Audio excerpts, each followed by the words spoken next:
That January morning hit 12 degrees, cold enough, the frost cracked the mud in my driveway like rifle shots. I was out in the workshop, trying to coax the old deer back to life, my breath hanging white in the air, when my phone rang. Dr. Vasquez said she needed to see me right away about Diane's emergency visit the night before. I drove into town with the heater rattling, road salt crunching under my tires. The clinic smelled like antiseptic and burnt coffee. Ramona closed her office door before she sat down across from me, and that's when I knew something had gone sideways. She laid a manila folder on the desk between us. Old surgical records from 1994, the paper yellowed at the edges. Your wife had a permanent tubal ligation 28 years ago, Warren. I stared at the page. The fluorescent lights buzzed overhead. My coffee had gone cold in my hand. That's impossible, I said. Claire was born 2 years after that. Ramona didn't say anything. Didn't have to. The silence told me everything. Warren, she said finally, her voice careful, I need to ask you something. Are you certain Claire is yours? I sat there in that wood-paneled office while Ramona pulled out more papers. She'd been Rita's roommate back in college, before my sister and I stopped speaking. 15 years of silence between us, but Ramona remembered me. That's why she called me in. The surgeon who performed the procedure was Dr. Emil Vasquez, she said. My uncle. He kept meticulous records, taught me that. Said documentation was the only thing between a doctor and a lawsuit. She turned the folder so I could read it. The handwriting was precise, the kind doctors don't use anymore. Bilateral tubal ligation, permanent sterilization, patient request, Diane's signature at the bottom. The date, March 15th, 1994. Claire was born May 3rd, 1996, 2 years and 2 months later. There's no way, I said. My voice sounded strange in my own ears. You're telling me, my daughter... I'm telling you the medical facts. Ramona's face was gentle but firm. Your wife was permanently sterilized before Claire was conceived. That's biologically impossible, Warren. The fluorescent light flickered. Outside, I could hear the traffic on Main Street, the scrape of a snow shovel on concrete. Normal sounds, the world still turning while mine cracked apart. Maybe it failed, I said. I've heard of that. Tubes growing back. Not in 28 years, not with my uncle's technique. She folded her hands on the desk. Warren, I kept these records because he was my mentor. He never made mistakes. I drove home with the folder on the passenger seat, couldn't bring myself to open it again. The 2-lane highway stretched through bare fields, corn stubble poking through the snow. My hands were steady on the wheel, but my mind was racing, trying to find some explanation that didn't end with the truth sitting in that folder. The farmhouse looked the same as always. White clapboard, green shutters, the oak tree grandfather planted in '52.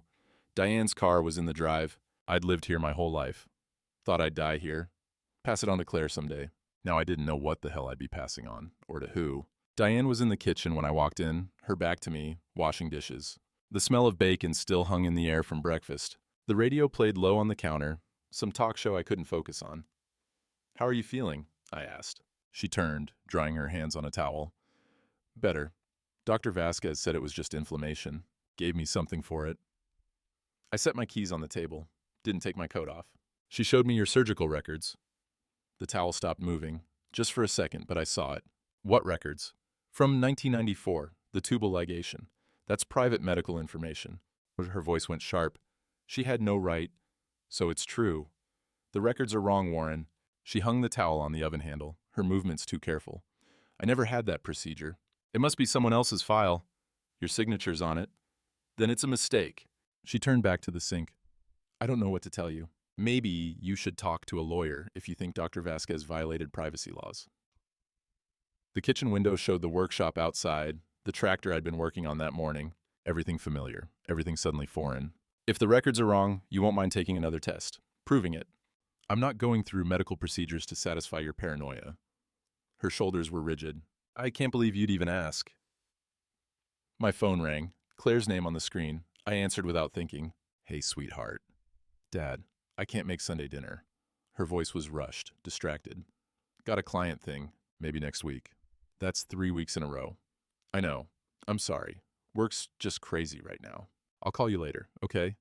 She hung up before I could answer. I stood there with the phone in my hand, watching Diane scrub a pan that was already clean. She's busy, Diane said. She's building her career. I walked into my office, the desk where I'd paid bills for 35 years, file cabinets full of equipment receipts, tax returns, the paperwork of a life. I opened the drawer where Diane kept the household files. Stuck between the electric bills and the insurance papers, I found a birthday card. The envelope was addressed to Diane, no return address. Inside, the card was generic. flowers on the front, happy birthday in gold script. The signature at the bottom was just 2 letters, MB Mickey Breckenridge, my old business partner. The man who'd disappeared 30 years ago after embezzling $50,000 from our dealership. The man I hadn't heard from since 1994. The postmark was from last month. Sunday morning came cold and bright. The church parking lot was half ice, half gravel, and I parked the truck next to Diane's sedan. She'd driven separately, said she had errands after. We hadn't spoken more than 10 words since I found that card. Inside, the sanctuary smelled like old hymnals and the coffee brewing downstairs. I sat in our usual pew, third from the back on the left. Diane sat beside me, her coat still buttoned, her purse in her lap. Ready to bolt, Pastor Gene preached about truth and reconciliation. I couldn't focus on the words. Just watched the light come through the stained glass, red and blue, on the worn carpet. After the service, people gathered in the parking lot like they always did. Tom Richter talking about corn futures, the Merkel sisters comparing recipes. The smell of diesel from someone's truck mixing with perfume and coffee breath. Rita was there, my sister. Hadn't spoken to her in 15 years, not since grandfather's will got sorted. She saw me and started to turn away, but something in my face must have stopped her. Warren, she said. Just that, my name. Rita. Diane was already moving toward her car. I called after her, louder than I meant to. We need to talk about this. She stopped. People stopped. The whole parking lot went quiet, except for the wind rattling the bare branches overhead. About what? Her voice was ice. About Claire, about those records. Not here. She walked faster. I followed, gravel crunching under my boots, my breath coming out in clouds. If there's nothing to hide, just take the damn test. You're making a scene, and I'm asking my wife a simple question. Pastor Gene appeared between us, his hands raised like he was separating fighters. Warren, Diane, let's take this inside. There's nothing to take inside. Diane's face was flushed now, angry or embarrassed or both. My husband is having some kind of breakdown, and he's dragging me into it. Breakdown? The word came out too loud. I saw your surgical records. You can't have children. You haven't been able to since 1994. The parking lot was stone silent now, 30 people watching, listening. Tom Richter's mouth hung open. The Merkel sisters clutched their purses. Rita stepped forward. Warren, maybe we should stay out of this, Diane snapped. Then to me, you had no right to look at my medical records. That's private. That's protected by law. Then explain Claire. She's your daughter. But her voice wavered, just for a second. Pastor Gene put his hand on my shoulder. I could feel the pressure through my coat. Warren, maybe you should take some time off from church duties. Get yourself sorted out. I looked at him, at Rita. At the congregation, standing there in their Sunday clothes. Judgment written all over their faces.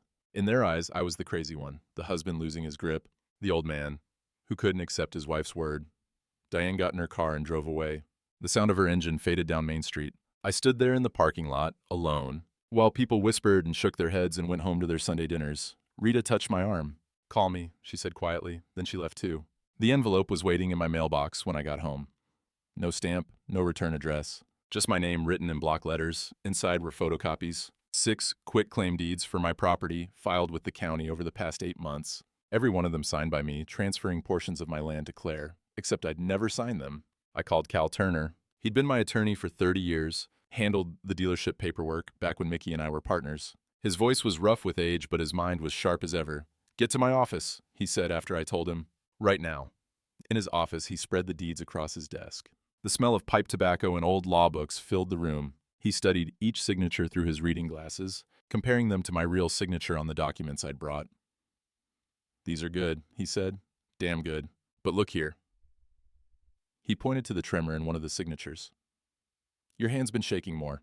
The arthritis. Yeah. These signatures have the same shake. Someone copied your style. Recent style. He sat back in his chair, the leather creaking. Warren, you've got maybe 30 days to challenge these transfers before they become permanent. And the fluorescent light above us hummed. Outside, I could hear the traffic on the square. Normal Sunday afternoon sounds. Church bells ringing somewhere. Before we go further, Cal said, his voice careful, I need to ask you something. Who had access to your signature? Cal stood and walked to his filing cabinet, pulled out a legal pad. The scratch of his pen was the only sound for a minute while he wrote, I'll file an emergency injunction first thing Monday. Stop any more transfers. But Warren, you need to understand. If these signatures are forged, that's fraud. Criminal fraud. I didn't forge them. I know that. He looked at me over his glasses. But someone did. Someone who, had access to your bank statements, your signature, your schedule. Someone who knew when you'd be distracted enough not to notice. The implication hung between us. Diane. Had to be Diane. But saying it out loud would make it real in a way I wasn't ready for. A knock on the door. Cal's secretary stuck her head in. "Mr. Turner, there's a woman here to see Mr. Haskell. Says she's his sister." Rita walked in carrying a covered dish. The smell of her beef casserole hit me, the one she used to make for Sunday dinners before our fight over her grandfather's estate. Before 15 years of Christmas cards neither of us sent. "Ramona called me," she said. "Told me what's happening. I stood there holding those forged deeds, and my sister set that casserole on Cal's desk like we were just family having Sunday dinner, like we hadn't wasted 15 years being stubborn. I'm sorry," she said, "about the will, about all of it. We were both idiots." Yeah, my throat was tight. We were. She hugged me, brief and awkward, but real. I caught the scent of her perfume, the same kind Mother used to wear. "Ramona says the medical records are solid. Says you're not crazy." Feels like I'm crazy. "You're not." She pulled back, looked at Cal. "What can I do?" "Round up witnesses," Cal said. "People who remember Warren's signature. People who can testify to his character. This is going to be a small-town fight, Rita. We'll need the community." She nodded. "I'll start with the church ladies. They love a good cause." After she left, Cal made us coffee. The Mr. Coffee machine gurgled and hissed in the corner. He handed me a mug, the ceramic warm against my cold hands. "I've known you 40 years, he said. "You saved my ass during the farm crisis in '82. Lent me money when the bank wouldn't. I never forgot that. So I'm telling you straight, we can win this, but it's going to get ugly." How ugly?" "Depends on what else we find." He pulled out another form. "I'm going to need copies of everything. Bank statements, property records, anything Diane might have had access to. And Warren, check your life insurance. Check who the beneficiary is." Monday morning, I drove to the courthouse. The red brick building sat on the square, built in the 1920s when they still cared about architecture. The marble floors echoed with every footstep. The smell of old paper and furniture polish filled the halls. Joanne Merkel had worked the county clerk's office for 40 years. She knew every family secret in Copper County, kept them all filed away in her mind, like those dusty deed books she maintained. She saw me coming and waved me back to the records room. "Cal called," she said quietly. "Said you needed to see something." She pulled 8 months of property transfer records, laid them out on the counter in chronological order. Her reading glasses clicked against the desk when she set them down. "Look at the filing dates," she said. "Every Monday. 8 deeds over 8 months. Filed every Monday at roughly the same time. 9:15, 9:30, like clockwork." "Diane came in every Monday," Joanne said. "Said she was handling estate planning. I didn't think anything of it. Lots of folks do that. Did I ever come with her?" "Not once. Always her alone." I studied the signatures, mine on all of them. Shaky, arthritic, perfect forgeries. "There's more," Joanne said. She glanced at the door, then leaned closer. "We installed security cameras last year. The county wanted them for safety. They keep footage for 90 days. You're saying..." "I'm saying every Monday filing is on camera. And Warren?" She lowered her voice even more, until I had to lean in to hear.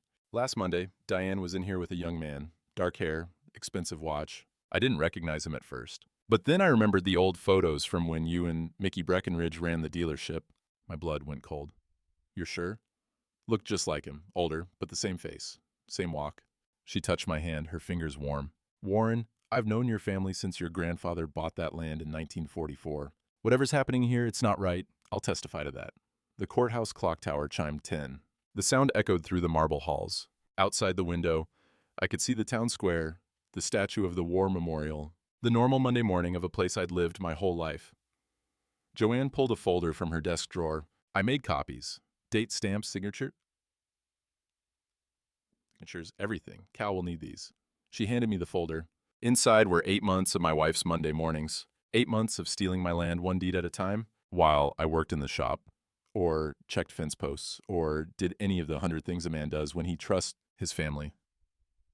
"There's something else," Joanne whispered, glancing at the door again. "I found practice signatures in the trash. Deposit slips from your bank with your name written over and over. Different angles. Different pressure, like someone was learning how to forge it." I was in the workshop Wednesday afternoon, trying to get the old Deere's engine to turn over, when I heard tires on gravel. Looked up to see a silver Lexus pulling into my drive. Georgia plates. The driver's door opened and a man stepped out wearing a leather jacket that probably cost more than my truck. Mickey Breckenridge. 30 years older, but still the same. Dark eyes, sharp jaw, that cocky way of standing like he owned whatever ground he was on. I set down my wrench, walked out into the cold February air. My breath came out in clouds. His did too. We stood there 6 feet apart, two old men playing at being young bucks. Warren, I meant he said my name like we were old friends, like he hadn't stolen 50 grand and disappeared. You got some nerve. I got rights. He glanced toward the road. Diane's car was parked there, far enough away to claim she wasn't with him, close enough to watch. We need to talk. About what? The money you stole? Statute of limitations ran out on that years ago. He smiled. Actually smiled. I'm here about Claire. The wind picked up, rattling the barn door. Somewhere a crow called. I could smell diesel fuel and old metal, the cold bite of late winter. What about her? She's mine, Warren. Mine and Diane's. Always has been.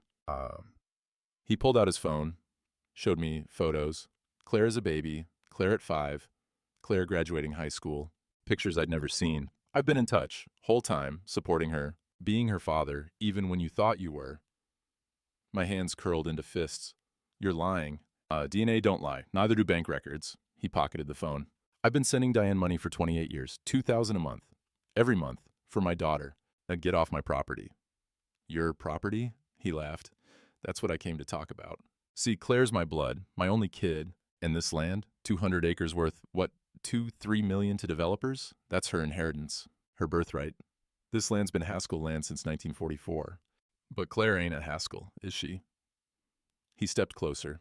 I could smell his cologne, expensive and sharp. You raised my daughter for 28 years. I appreciate that. Really, you did a good job. But the land's gonna be hers when the dust settles. The hell it is. You can fight it. Waste everyone's time with lawyers and courts. Or you can be smart. Step aside graceful-like. Diane and I will make sure you're taken care of. Small place in town, maybe? Enough to live on? Behind him, Diane's car sat running, exhaust white in the cold air. She didn't get out. Didn't even look my way.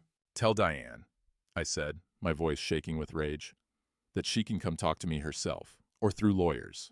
But you get the hell off my land before I throw you off. Mickey smiled again. See you in court, old man. By Friday, the whole town knew. Small places are like that. Secrets spread faster than gossip. And this was both. Pastor Gene called an emergency town meeting. Said we needed to air things out in a Christian manner. What he meant was the congregation wanted a show. The church basement was packed. 40, 50 people crammed into folding chairs that scraped against the linoleum. The smell of burnt coffee and old carpet, the radiator clanging and hissing in the corner. I sat in the front row, Cal beside me, Rita on my other side. Across the aisle, Diane sat with Claire and Mickey, my wife, my daughter, my old partner. 3 people I'd trusted my whole life. Pastor Gene stood at the podium, his Bible open, though he wasn't reading from it. We're here tonight to discuss a situation that's affecting this community. Warren Haskell has made some serious accusations. They're not accusations, Cal interrupted. They're documented facts, forged signatures, illegal property transfers, medical fraud. That's defamatory, a voice called out. Diane's lawyer, some slick type from the city. My client has done nothing wrong. Mr. Haskell is experiencing cognitive decline. Like hell I am. Well, Warren, Pastor Gene's voice was firm. Please, Diane stood. She looked small and fragile, her voice soft. I never wanted this to be public. Warren's been having memory issues, forgetting things, getting confused. I've been trying to help him plan for his future, for when he can't manage the farm anymore. By stealing it?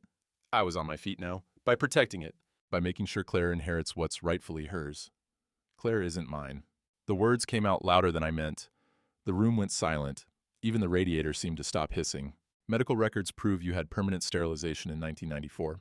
Claire was born in 1996. She can't be my daughter. Tom Richter shifted in his seat. The Merkel sisters whispered to each other. I could feel the room splitting, fault lines forming in the community I'd known my whole life. Those records are private, Diane said. And they're wrong. A filing error. My doctor made a mistake. Then take a DNA test. Prove it. I'm not subjecting my daughter to your paranoid delusions. Mickey stood now. I'll save everyone some time. Claire's mine. Diane and I had a relationship 30 years ago. Brief. Meaningless to me at the time. But Claire came from it. I've been supporting her financially ever since. The room erupted. Voices overlapping. People standing. Accusations flying. Pastor Gene banged on the podium, but nobody listened. Cal stood, held up the folder from Joanne. We have evidence of systematic property fraud. 8 forged deeds, security footage, witness testimony. This isn't about memory problems or family drama. This is theft. This is about a bitter old man, Diane's lawyer said, who can't accept that his wife wanted to protect their daughter's future. She's not his daughter. Mickey's voice cut through the noise. She's mine. Look at her. He pointed at Claire, who sat frozen in her chair. Dark eyes, my chin, my height. She don't look nothing like Warren because she ain't nothing like Warren. I looked at Claire, really looked. And, God help me, he was right. Those dark eyes I'd always thought came from Diane's side. The sharp jaw, the way she stood, all Mickey, 28 years. Every birthday, every Christmas, every time I called her sweetheart or princess or my little girl, every single one a lie. Claire stood slowly. The room fell quiet. She looked at me, then at Mickey, then back to me. Her hands were shaking. I don't need a DNA test, she said, her voice barely above a whisper. I already know Warren's not my father. The words hit like a fist to the gut. Not the content, I'd already guessed that truth, but the fact that she'd known, that she'd looked me in the eye at Sunday dinners and Christmas mornings and called me Dad, knowing it was a lie. How long? My voice sounded strange. How long have you known? 5 years. Tears ran down her face, but I couldn't tell if they were real or just for show. Mom told me when I turned 23, made me promise not to say anything, said it would destroy you. So you helped her steal my land instead. It's my inheritance, my father's land. Your father ran that equipment dealership into the ground and stole $50,000. I was shaking now, rage and grief all mixed together. Your father abandoned you before you were born. I raised you. I paid for your school. I co-signed your business loan. I walked you through how to read a property survey, and you used all of it to rob me. The basement was dead silent. Outside, I could hear cars passing on Main Street. Normal Friday night sounds, the world still turning. I want a DNA test, I said to the room, court ordered, and I want every one of those property transfers investigated, and when this is done, I don't ever want to see any of you again. I walked out. Rita followed, then Cal. Behind us, the basement erupted in arguments, but I didn't look back. Couldn't. In the parking lot, the February wind cut through my coat. The stars were out, bright and cold and indifferent. Rita touched my arm but didn't say anything. What was there to say? I'd lost my wife, my daughter, my family, all in one night in a church basement while 40 of my neighbors watched. The court order came through on a Monday, DNA test scheduled for Wednesday. Judge Jenkins, who'd known my father, signed it without comment. Diane's lawyer filed 3 motions trying to block it, but the judge shut them all down. I woke up Tuesday at dawn, early March, the kind of morning where winter's losing its grip but hasn't let go yet. Temperature just above freezing, fog hanging low over the fields. The mud season starting, that stretch where the ground's too soft to work but not soft enough to plant. I made coffee, stood at the kitchen window watching the sun come up. The house felt too big, too empty. Diane had moved out the day after the town meeting, took most of her clothes and the good silver, left the rest like she planned to come back for it eventually. After breakfast, I went to the barn and found grandfather's surveyor's chain. Heavy brass links, each one exactly measured. He'd walked this property line every spring for 60 years, checking the boundaries, making sure nobody encroached. Made me walk it with him starting when I was 8. Said a man who doesn't know his property lines doesn't really own his land. I hadn't walked it in 5 years. Too busy, too comfortable, too damn trusting. The chain was cold in my hands. I slung it over my shoulder and headed out. The morning was quiet except for the drip of melting frost, the squelch of mud under my boots, the smell of wet earth and old leaves. A crow called from somewhere in the back 40. I started at the northwest corner, where the original survey marker sat, a stone post grandfather and his father had set in 1944, the year they bought the place. 79 years of Haskell sweat in this soil. 79 years of spring plantings and fall harvests, of broken equipment and good years and bad years, and the slow accumulation of a life lived on land you loved. The chain clinked as I walked. Every 100 feet I stopped and checked the fence line. Some posts were rotting. Should have replaced them last summer. Hadn't noticed. Too focused on the wrong things. Too blind to see my own life being stolen piece by piece. At the eastern boundary, I saw movement across the neighboring field. Tom Richter on his tractor, plowing his south pasture even though the ground was barely ready. He saw me, shut off the engine. We were too far apart to talk, but he raised one hand, just held it there. A salute. Recognition. Then he cupped his hands around his mouth. His voice carried across the cold morning. Your granddaddy walked that line every spring for 60 years. Don't let him take it. I nodded. Couldn't speak, just nodded and kept walking. By the time I made it back to the farmhouse, the sun was higher, my boots were caked with mud, my shoulders ached from the chain's weight, but I'd walked every inch, confirmed every boundary. The land was still mine, for now. That evening, Cal and Rita came over, Dr. Vasquez with them. They gathered around my kitchen table with file folders and legal pads, the smell of Rita's fresh coffee mixing with the damp wool of their coats. Rain had started, cold and steady, drumming on the tin roof of the mudroom. The DNA test tomorrow is just confirmation, Cal said. He'd spread out the property deeds, the security footage stills, Joanne's affidavit. What we need to focus on is the fraud, the forgery. That's our real case. The test matters, I said. Foreclosure? Yes, but legally? He tapped the documents. These forged deeds are criminal. Diane and Claire can't hide behind family dynamics when we have proof they stole your property. Ramona pulled out more papers. I've documented everything about the surgical records. My uncle's technique. The impossibility of conception afterward. If they try to claim the records are wrong, I can bring in 3 other surgeons to testify. The church is splitting, Rita said quietly. Half think you're right. Half think you're being cruel to Claire. But the ones on your side are loud. Pastor Gene called me yesterday. Said he might have been hasty asking you to step back. Don't need his permission to be right? No. But you need witnesses. Character witnesses. People who will testify you're sound of mind, not some bitter old man making things up. She stirred her coffee. I've got 12 people ready to speak for you. More coming every day. Cal leaned back in his chair. The rain kept falling, a steady rhythm on the roof. Here's what I'm thinking. We pivot. Stop making this about paternity. Make it about property crime. Make it about a systematic, calculated theft using forged documents. They'll claim I'm dodging the family stuff. Let them claim whatever they want. We stick to what we can prove in court. He pulled out another form. But Warren, I need to ask, do you have the original deed? The one from when your grandfather bought this place? I stared at him. I've got copies filed at the courthouse. Copies can be challenged, disputed. If Diane's lawyer gets creative, they might try to muddy the title history, claim the transfers were legitimate corrections or something. Cal's expression was serious. The original deed, with the original signatures, dated and notarized, that's ironclad. That proves continuous Haskell ownership from 1944 to now. It's got to be here somewhere. Grandfather kept everything.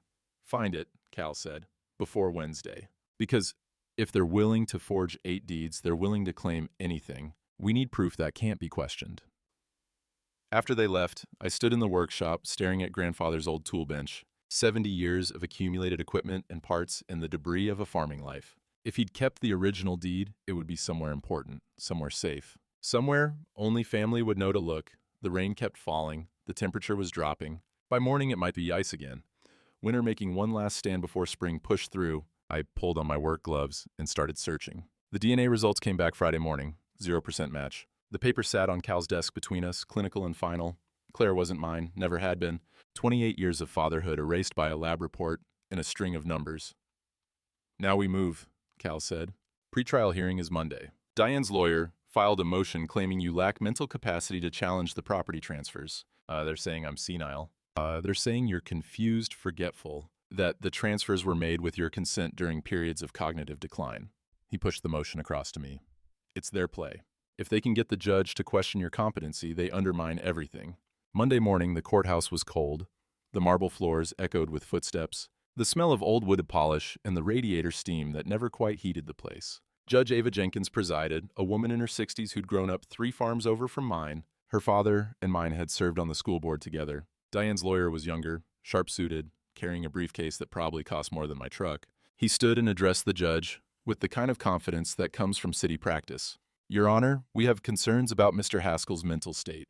Over the past year, family members have noted significant memory problems, confusion, difficulty managing finances.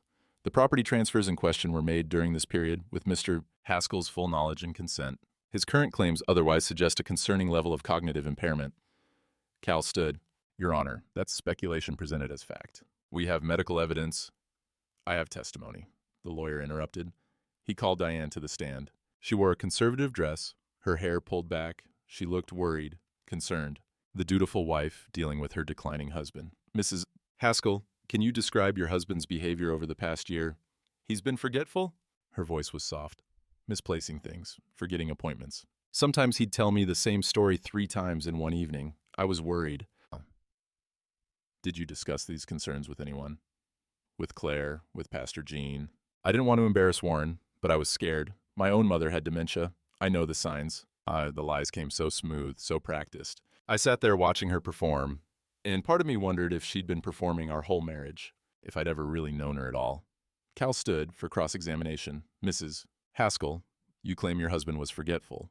Yet he managed a 200-acre farm operation, maintained complex equipment, kept detailed financial records. That doesn't sound like someone with significant cognitive decline. He had good days and bad days. Did you ever take him to a doctor? Get a formal diagnosis? He refused to go, and so you have no medical documentation of these alleged memory problems. I have a mother's experience. With dementia, I know what I saw. Cal smiled. We have someone who can speak to Mr. Haskell's current mental state. Dr. Ramona Vasquez, if you'd approach the bench. Ramona walked up, placed her hand on the Bible, swore her oath. She settled into the witness chair with the calm of someone who'd done this before. Dr. Vasquez, you're a physician? Board-certified gynecologist, 26 years of practice. Have you examined Warren Haskell recently? I have. Last week, I conducted a full cognitive assessment. Memory tests, problem-solving exercises, executive function evaluation. She pulled out a folder. Mr. Haskell's cognitive function is within normal range for his age. No signs of dementia. No memory impairment beyond typical age-related changes. And his ability to understand complex legal and financial matters? Fully intact. Diane's lawyer tried to object, but Judge Jenkins waved him off. She was reading Ramona's report, her face neutral but her eyes sharp. Vasquez, the judge said, you're friends with Mr. Haskell's sister, correct? I am. But my assessment was conducted according to standard medical protocols. I stake my license on its accuracy. The judge looked at Diane's lawyer. Counsel, do you have actual medical evidence of cognitive decline? Not family observations. But documentation?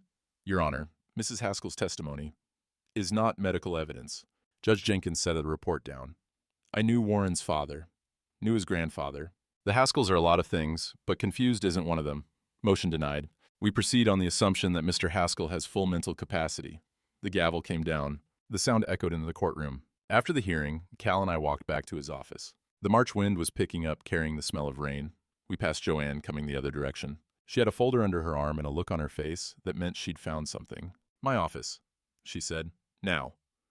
We followed her to the courthouse, back to the records room. She shut the door, pulled down the shade, spread papers across the counter, security footage stills. Diane at the filing window, Diane signing documents, Diane alone. I pulled every Monday for the past year, Joanne said. Every single filing, Warren wasn't present. It was always Diane, always alone. She pointed to timestamps. 9:15, 9:30, like clockwork. Cal studied the images. This proves she filed alone. But can we prove the signatures were forged? Joanne smiled. She pulled out a plastic evidence bag. Inside were deposit slips from my bank, the backs covered with signatures, my name written over and over in different angles, different pressure levels, some too shaky, some too smooth, someone learning the tremor of arthritis, learning how to fake it. I found these in the trash 3 weeks ago, Joanne said. Recognized your name. Kept them just in case. She touched my arm. Warren, she practiced. She studied your signature until she could copy the shake in your hand. This wasn't impulse. This was planned. Cal picked up the bag, held it to the light. The signatures looked like mine. All of them. But not one was real. This is it, he said quietly. This proves intent, proves premeditation. This turns property fraud into something much worse. Outside, the rain started. Cold drops against the window. The sound of March determined to remind us winter wasn't quite done. Joanne looked at me, her face serious. I've worked this office 40 years. I've seen families fight over land before, but Warren, I've never seen anything this calculated. This cold. She was going to take everything and leave you with nothing. Thursday evening, I was closing up the workshop when headlights swept across the gravel. Claire's BMW. She parked next to my truck, sat there for a minute with the engine running. Finally, she got out. We hadn't spoken since the town meeting, since she'd admitted she'd known for 5 years. Since my whole life had been revealed as a lie she'd helped maintain. Can we talk? Her voice was small. The girl I'd taught to drive. The girl I'd walked through property surveys, thinking someday she'd take over. My daughter, who'd never been my daughter at all. Lawyer said we shouldn't. I know. But Dad, Warren, I need you to understand. The rain started, cold drops that might turn to ice by morning. We stood there in this driveway, 2 people who'd once been family, now just adversaries in expensive litigation. Understand what? That you've been lying to me for 5 years? Mom told me when I was 23, drunk. We'd had a fight about something stupid and she just said it, blurted it out. That you weren't my real father, that Mickey was. Claire wrapped her arms around herself. I didn't believe her at first, but then she showed me photos, letters, bank statements going back years. Mickey had been sending money my whole life. So you decided to help her rob me? It wasn't like that. She was crying now. Real tears, not the performance from the town meeting. She said the land should come to me anyway, that you'd want me to have it, that she was just making sure it happened cleanly, without probate complications. By forging my signature. I didn't know about that. Not until after. She stepped closer. The rain was soaking her hair, her coat. I swear, I thought you'd actually sign those deeds. Mom said you'd agreed to transfer the property, gradually, for tax purposes. The wind picked up, rattling the barn door. I could smell wet earth and diesel fuel, the cold metallic scent of coming ice. Even if that were true, I said slowly, you knew for 5 years I wasn't your father. You looked me in the eye at Sunday dinners, called me dad. Let me think I was giving you family legacy when it was all a lie. Because I loved you. Her voice broke. You were the only father I'd ever known. Mickey was just some name, some stranger sending checks. You were the one who taught me things. Who showed up. I didn't want to lose that, but you were willing to take my land. It's complicated. It's theft. She pulled an envelope from her coat pocket, soaked already from the rain. Mickey wants to settle. Drop all the legal stuff. We split the land 50-50. You keep the house and 100 acres. Claire gets the rest. Nobody goes to jail. You mean your mother doesn't go to jail? Please. And she held out the envelope. We can still fix this, still be a family. And I looked at her standing there in the rain, and for a second I saw her at 8 years old. Gap-toothed smile, asking me to explain how the surveyor's transit worked, how you measured land, how you knew what was yours. You were never my daughter, I said, but I loved you like you were. That's what makes this so goddamn hard. Not the land, not the money. The fact that you knew. For 5 years you knew, and you let me keep believing. I'm sorry. Not sorry enough to tell the truth. Not sorry enough to stop your mother from forging my name 8 times. I turned away. Tell Mickey I'll see him in court. Warren, that's the thing, Claire. You don't get to call me dad anymore. You don't get to act like we're family when it suits you, and strangers when it doesn't. You made your choice 5 years ago. Now live with it. I walked to the workshop, left her standing in the rain, heard her car start a minute later, watched the headlights sweep away down the drive. I couldn't sleep that night, kept thinking about what she'd said, about the choice I was making. Destroy my family to save my land, become the bitter old man everyone already thought I was. Around midnight, I gave up, went out to the workshop with a flashlight. If grandfather had kept the original deed, it would be somewhere he considered sacred, somewhere important. I searched his old tool bench first. Found coffee cans full of nails, rolls of baling wire, the accumulated junk of 70 years, nothing. His filing cabinet yielded equipment manuals, tax returns from the 1960s, a letter from the county about boundary disputes that had been settled before I was born. Then I remembered the surveyor's transit, the brass instrument he'd used to map the property, to set boundaries, to teach me what it meant to measure precisely. He'd kept it in a wooden case under the workbench, wrapped in an old wool blanket. I pulled out the case, opened it. The transit gleamed in the flashlight beam. Beside it, wrapped in oilcloth, was a tobacco tin, Prince Albert brand, rusty at the edges. Grandfather's pipe tobacco. He'd quit smoking in '72, but kept the tin. My hands shook as I opened it. Inside, folded carefully, protected by the oilcloth in the tin and 60 years of hiding, was a piece of paper.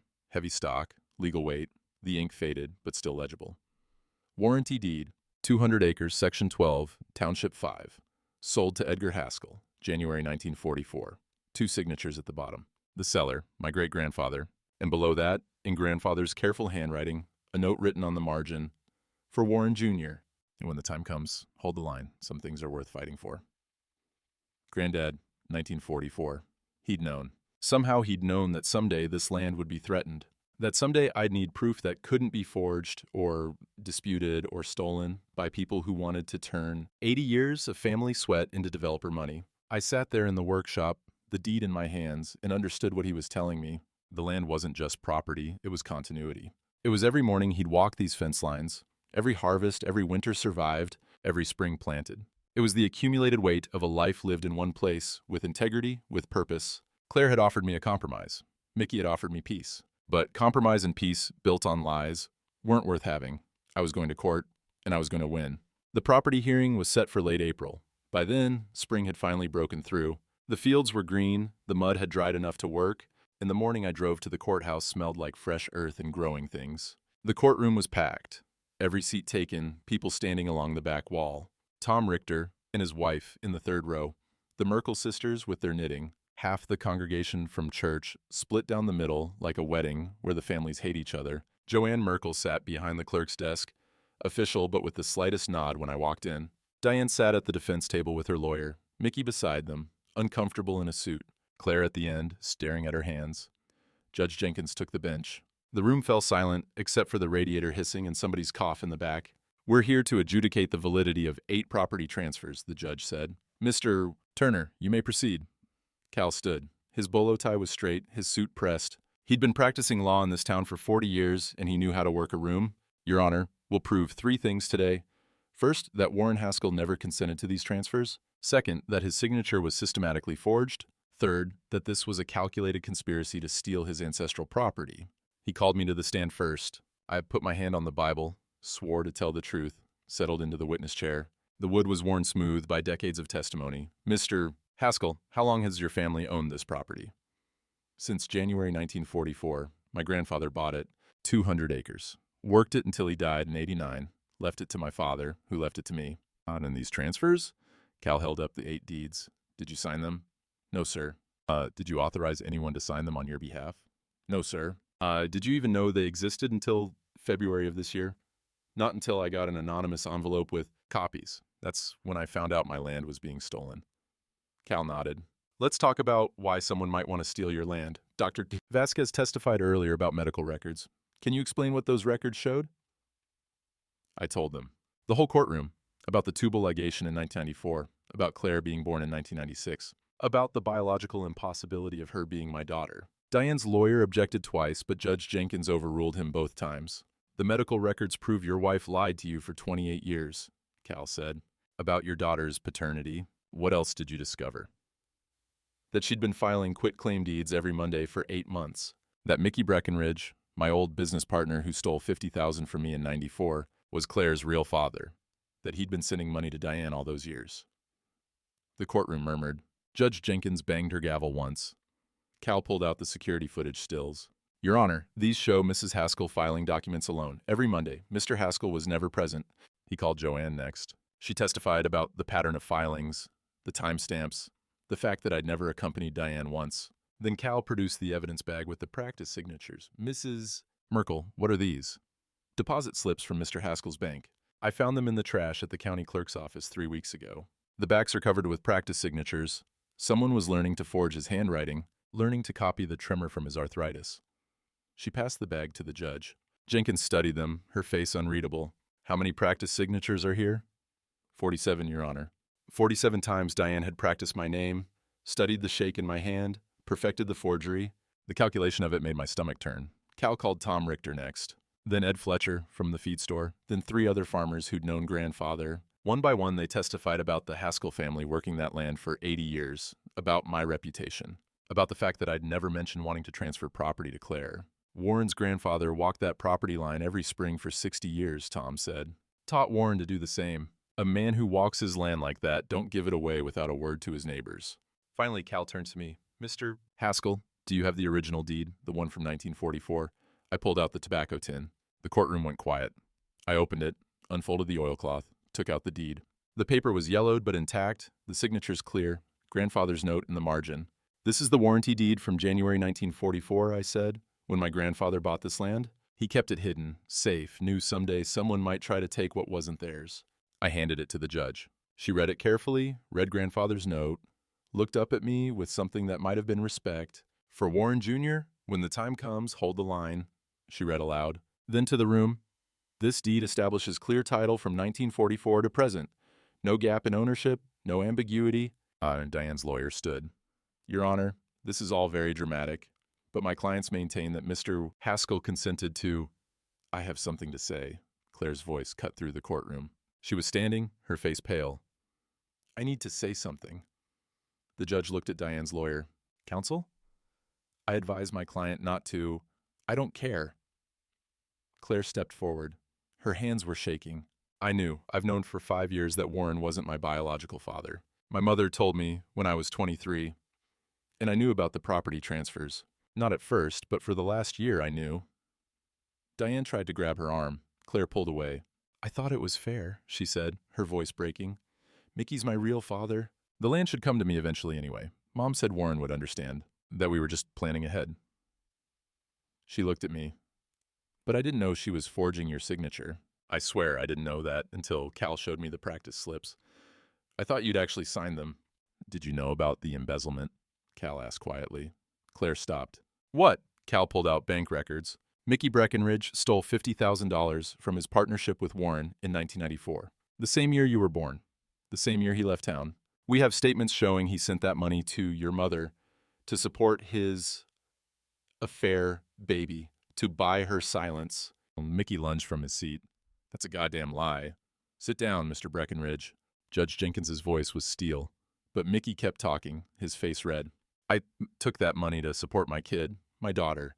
Warren had everything, the land, the business, the respect. I had nothing but Diane and a baby I couldn't claim. So yeah, I took what I was owed. The courtroom erupted. The judge's gavel came down like thunder. Order! Order in this court! When the noise died, Judge Jenkins looked at Diane and Mickey like they were something she'd scraped off her shoe. Bailiff, I want arrest warrants prepared for Diane Haskell and Michael Breckenridge. Charges of forgery, fraud, conspiracy to commit theft, and whatever else the prosecutor wants to add. She turned to me. Mr. Haskell, I'm voiding all 8 property transfers. The land remains yours, with clear title. I'm also ordering Mrs. Haskell and Mr. Breckenridge to pay restitution of $500,000 for emotional damages and legal fees. The gavel came down one final time. The bailiff put handcuffs on Diane first. The metal clicked shut around her wrists, and she looked at me like I'd betrayed her, like I was the villain in this story. Her lawyer was already talking about appeals, about bail, about how this was all a misunderstanding. But the judge wasn't listening. Mickey fought when they cuffed him. Took 2 deputies to get him under control. He was still yelling as they let him out, something about his rights, about how the land should have been his anyway. The courtroom doors swung shut and cut off his voice. Claire sat frozen at the defense table. Her lawyer had his hand on her shoulder, talking low and urgent. After a minute, she stood, walked toward me. People moved out of her way like she carried something contagious. I'm sorry, she said. Her mascara had run. She looked young, lost. I know that doesn't mean anything now, but I am. Your real estate license, Judge Jenkins said from the bench. The state board will review your involvement in these transactions. I suspect you'll be looking for a new career. Claire nodded, didn't argue. Just turned and walked out of the courtroom, her heels echoing on the marble floor. I watched her go and felt nothing, no anger, no satisfaction. Just the hollow ache of something that used to matter and didn't anymore. Tom Richter shook my hand on the courthouse steps. Your grandfather would be proud. You held the line. Ed Fletcher clapped my shoulder. The Merkel sisters both hugged me, smelling like lavender and mothballs. One by one, the people who'd supported me offered congratulations. Some who'd doubted me offered apologies. The April sun was warm on the courthouse steps, the smell of fresh-cut grass from the town square. Rita waited until this crowd thinned. You need anything? I need to go home. I'll bring dinner by later. Don't argue. I didn't. The farmhouse felt wrong when I walked in. Too quiet, too empty. Diane's absence was everywhere. The kitchen where she used to cook. The living room where we'd watch television. The bedroom we'd shared for 35 years. All of it hollow now. All of it contaminated by lies. I made coffee. Stood at the kitchen window looking out at the fields. 200 acres of Haskell land, still mine, still intact. Victory, justice. Everything I'd fought for. So why did it feel like losing? The phone rang all evening. Cal checking in. Ramona asking if I needed anything. Tom's wife inviting me for Sunday dinner. People being kind because they didn't know what else to be. I thanked them all and said I was fine. The next morning I woke at dawn out of habit. Made breakfast. Sat at the kitchen table alone. The newspaper had the story on page 3. Local woman arrested for property fraud. They'd used Diane's mugshot. She looked old in it. Tired. Nothing like the woman I'd married. Claire's real estate license was suspended pending investigation. The story made the county paper too. In a small town, that kind of shame sticks. She'd have to leave. Start over somewhere nobody knew her name or her history. Mickey was being held without bail, pending additional charges. Turned out the statute of limitations on embezzlement might not have run out after all. Something about fraudulent concealment. Cal was working with the prosecutor on it. I should have felt satisfied. Should have felt vindicated. Instead, I just felt old.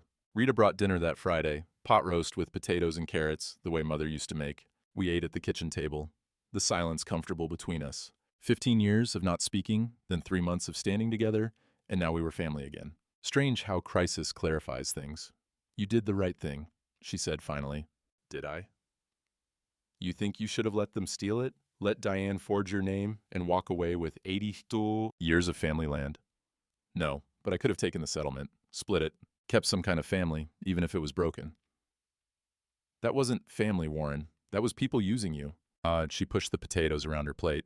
You know what Mother used to say? Some things matter more than being comfortable. This mattered. And after she left, I walked out to the barn. The 1952 John Deere sat where Grandfather had left it, where it had sat for 40 years. Red paint faded, but still bright enough. The tractor he'd used to work this land, the one he'd taught me on, the one I'd planned to teach Claire on, back when I thought she'd want to learn. I climbed up into the seat. The metal was cold even through my jeans. The steering wheel worn smooth by Grandfather's hands, then my father's, then mine. 3 generations of Haskells working 200 acres of soil that grew corn and soybeans, and the occasional heartbreak. I turned the key, the engine turned over once, twice, caught. The sound filled the barn, loud and alive and steady. Diesel smoke curled up toward the rafters. By late April, the fields were ready. The ground had dried enough to plow, the frost completely gone. I spent a week going over the tractor, changing fluids, checking belts, making sure everything was sound. The work was familiar, comforting, the smell of motor oil and the weight of a wrench in my hand. Saturday morning, I started at the Northeast 40. The sun was barely up, the air still cool but promising warmth. I drove the tractor out of the barn, across the yard, through the gate into the field. The plow bit into the earth. The soil turned dark and rich, releasing that smell of spring and growth and possibility. Behind me, the furrows stretched straight and even. Grandfather had taught me that. Precision matters. Measure twice. Every row counts. I worked until noon, then ate lunch on the porch, a sandwich and coffee. Rita had left a note under the door saying she'd gone to Columbus for the weekend but would call Sunday. The house was quiet. The field stretched green and brown toward the horizon. In the afternoon, I went back out. The sun was warmer now, the sky clear and blue. A robin sang from the fence post. The tractor's engine settled into that steady rhythm. The same sound Grandfather had heard, the same sound my father had heard. The sound of work, of continuity, of staying. Tom Richter was plowing his east field. I could see him across the property line, his tractor moving in parallel to mine. We were too far apart to wave. But I knew he saw me, knew he understood what this meant. First spring plowing after everything. Proof that the land was still mine, still being worked, still Haskell land. By evening, I'd finished the Northeast 40 and started on the section beyond. My shoulders ached, my hands were cramped from gripping the wheel. I was 67 years old, too old for this kind of work, but I wasn't stopping. The sun was setting when I finally drove the tractor back to the barn. The sky was pink and gold, the kind of evening that makes you remember why you love this place, why you fight for it. I shut off the engine. The silence that followed was profound. Just the tick of cooling metal and the distant sound of birds settling for the night. I sat there in the tractor seat, my hands on the wheel, and thought about Claire. About how I'd taught her to read a property survey. How she'd asked questions about boundary lines and mineral rights and easements. I'd thought I was teaching her to care for this place. Turned out I was teaching her how to steal it. But she'd failed. They'd all failed. Mickey with his schemes, Diane with her forged signatures, Claire with her 5 years of silent betrayal. They'd underestimated the land. Underestimated what it meant to have your name on a deed from 1944. Underestimated the community that remembered. I climbed down from the tractor. My boots hit the concrete floor of the barn. The tobacco tin sat on the workbench where I'd left it, Grandfather's deed still inside. I picked it up, felt the weight of it. 80 years of Haskell ownership in a piece of paper and a rusty tin. Rita's car pulled into the drive. I hadn't expected her back until Sunday, but there she was, carrying 2 grocery bags and wearing a determined expression. Thought you were in Columbus. Changed my mind. Figured you shouldn't be alone out here. She walked past me into the house. I'm making breakfast tomorrow. Big breakfast, then we're going to church. Together. Let people see that the Haskells are still standing. I followed her inside. She was already unpacking groceries. Eggs, bacon, fresh bread from the bakery. Coffee that smelled better than the cheap stuff I usually bought. I can take care of myself, I said. I know you can, but you don't have to. She turned and looked at me. We wasted 15 years being stubborn. I'm not wasting anymore. You're my brother. This is my family home too. And I'm not letting you sit out here alone feeling sorry for yourself. I'm not feeling sorry for myself. Good. Then you can help me make dinner. We cooked together. She chopped vegetables while I browned meat. The kitchen filled with the smell of garlic and onions, normal domestic smells that made the house feel less empty. We ate at the table, talking about nothing important, the weather, the church gossip, Tom Richter's oldest daughter getting married in June. After dinner, we sat on the porch. The spring evening was mild, the sound of crickets starting up in the grass, The fields stretched dark toward the horizon. The freshly plowed rows invisible in the dusk, but present nonetheless, waiting for seed, waiting for the next chapter. You think she'll come back? Rita asked. Claire. Don't know. Don't think it matters. It might. Someday. Maybe. I sip my coffee. But not now. Right now, I need to focus on the planting. On keeping this place running. On remembering why it matters. It matters because it's ours, because grandfather and father and you put your lives into it, because some things are worth fighting for even when the fight costs you everything. The stars were coming out, bright and clear in the April sky, the kind of night grandfather loved. He used to sit right here on this porch, smoking his pipe, looking at his land like it was the greatest treasure in the world. And maybe it was. Not because of the money, not because of what developers would pay, but because it represented something. Continuity, work, the simple dignity of staying in one place and making it count. I'm glad you're here, I said to Rita. Me too. We sat in silence until the coffee was gone, and the cold drove us inside. I locked up the house, checked the barn, made sure everything was secure, the rituals of farming. The end of another day, in bed, I thought about tomorrow, about the seeds I'd order, about the planting schedule, about the 100 small decisions that would turn plowed earth into a crop. The same decisions grandfather had made. The same work. The land would remember, not the betrayal, not the lies, not the courtroom drama or the forged signatures. It would remember the hands that worked it, the care that sustained it, the family that refused to let it go, and that would have to be enough. 3 weeks later, I sat on the porch at dawn with my coffee. The rain gauge showed 2 inches from last night's storm. Good for the seedlings. The corn was up in the northeast 40, tiny green shoots breaking through the dark soil, life insisting on itself the way it always does. Rita's car was in the drive. She'd been staying most weekends, said the farmhouse was too big for one person, said she liked the quiet. Truth was, we were both getting used to having family again. The right kind of family, the kind built on truth instead of convenient lies. A robin sang from the fence post. The same post grandfather had set in 1952, the wood weathered but still solid. The fields stretched toward the horizon, green and growing, the smell of wet earth and fresh coffee. Spring doing what spring does, indifferent to human drama. I thought about Diane sometimes. About Claire, wondered where they were, how they were managing. The last I heard, Diane had moved to her sister's place in Indiana.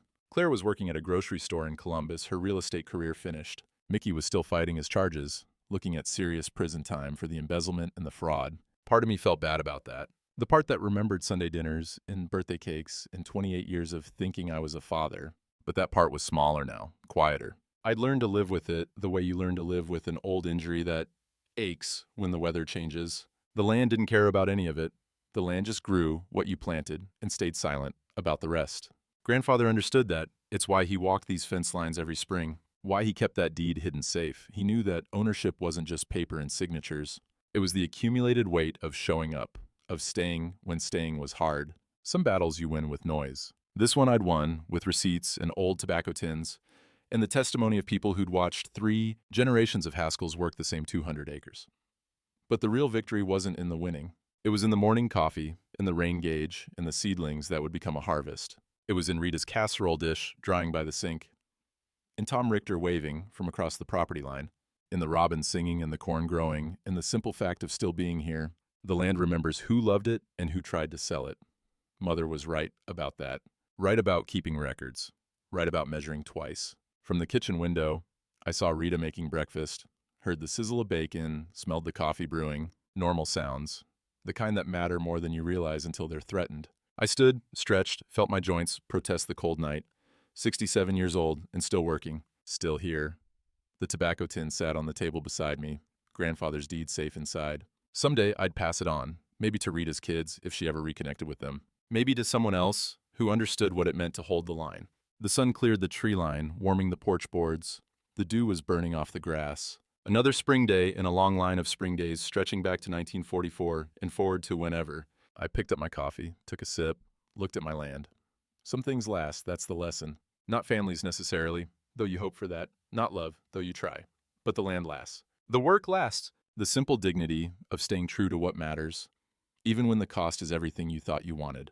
The land remembers, and now so would I.